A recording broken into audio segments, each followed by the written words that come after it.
Det er Rebecca her fra Ydø. I kan se baggrunden her.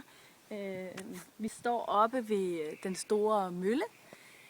Og det jeg vil fortælle jer om nu, det er den her zone på fingeren, der hedder, jeg har døbt den til dronningebizonen. Fordi det der er ret interessant med den her zone, det er, at hvis vi kan få den ned på papir, så kan vi arbejde lidt som en dronning.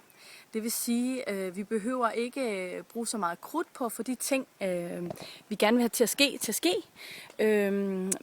Vi kan sådan set lave den her ready, aim, fire meget smidningsfrit. Så det I kan gøre, det er, at I kan faktisk prøve at putte noget læbestift eller noget tusch eller noget akvarelmaling på tommelfingeren, og så lige prøve at printe, om den her zone er nede. Det den her zone rigtig godt kan lide, det er, at når vi beslutter os for noget, så finder vi ud af, hvornår vi gør det, så gør vi det, og så er det afsluttet. Det vil sige, at vi ikke laver en hel masse overspringshandlinger. Så hvis du er en, der er vant til at tjekke mobiltelefon, samtidig med, at du taler med ungerne, samtidig med, at du lige laver noget aftensmad, samtidig med, at du hører noget radio, og samtidig med, at du sender en sms eller noget i den dur, så vil du nok have tilbøjelighed til at skulle styrke den her zone. Ja, så det var sådan lidt information her fra den svenske skærgård en gang til. Tak for nu.